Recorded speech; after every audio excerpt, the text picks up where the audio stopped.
Hello friends, I'm here in Lewiston, Maine, USA, and today we're going to visit Potter's Field, which is a term that comes from the Bible, Matthew 27 verse 3 through 8, when Judas betrayed Jesus and he cast the 30 pieces of silver that he was given to betray Jesus into the temple, and the rabbis said they couldn't use the money for the temple because it was blood money.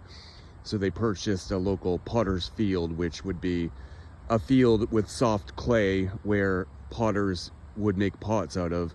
So they purchased the local potter's field with the 30 pieces of silver for the burial of strangers or foreigners. Well, this is the Lewiston, Maine version of Potter's Field.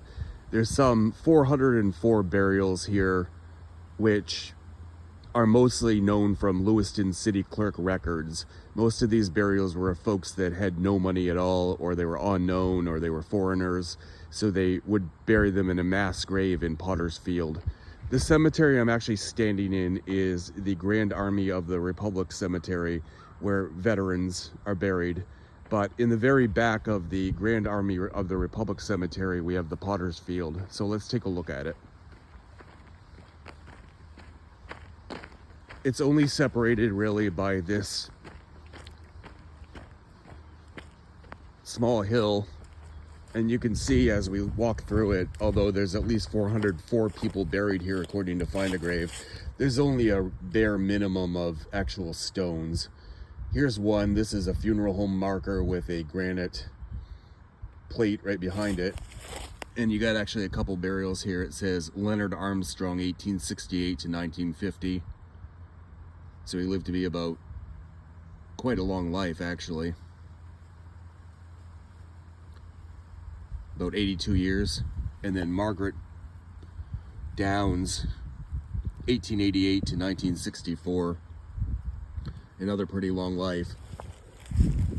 Unfortunately, very few stones here, but we can look at a few. It says son Richard W. Hotham, August 27, 1946 to December 16th, 1960. So he was about 14. George Fisher, 1907 to 1966. And I did come here last year and tried to walk through the woods a bit. Really no stones out there. Husband Charles D. Billings, February 14th, 1882 to January 20th, 1965. This might have been his funeral home temporary marker. There's nothing left on there for names or dates.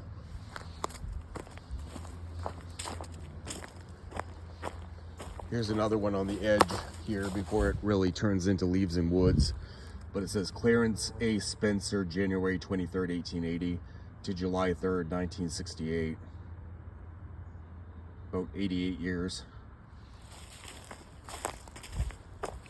It's important to remember that even though they may have been poor folks and died of various diseases or who knows what, they were still people. These were still mothers, husbands, wives, daughters, sons, cousins, uncles, relatives.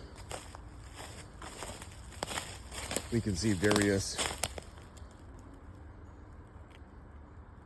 old synthetic flowers that were placed here throughout the ages.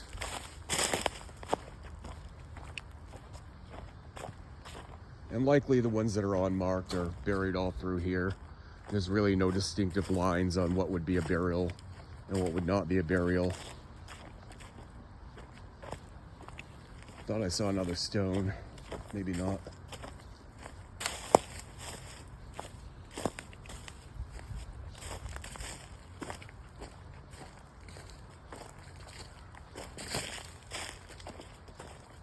And there's no way to tell really where burials end and where they begin. They, like I said, would have just put a lot of them into mass graves.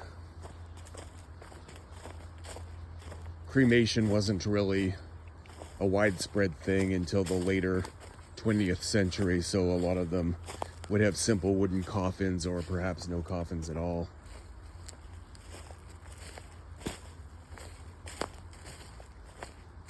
You do have graffiti and various debris back in the woods here. But I just wanted to make a quick video to commemorate the at least 404 people that are buried here, whether marked or unmarked, as everybody deserves to be remembered. If you go to find a grave, understandably so, there's almost no photos except for the stones we've already looked at. But there is the memorials, again, from the city clerk records. So I really enjoy walking through old cemeteries like this. They can't all be fancy and can't all have shiny newer memorials, but nevertheless, human lives still deserve to be recognized. So I don't know when I'll be able to get to Lewiston again. I live about 2.5 hours away, give or take. So it's one of those things I'm trying to soak it up when I'm here.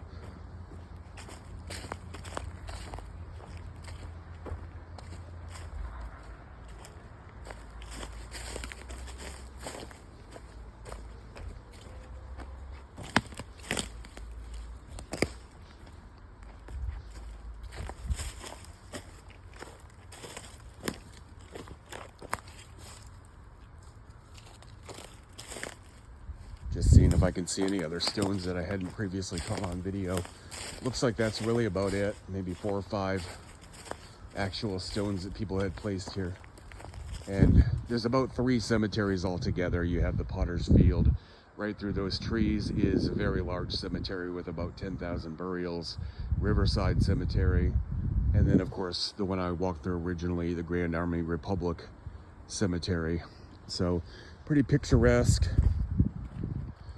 And all things considered, a pretty quiet resting place here through the trees.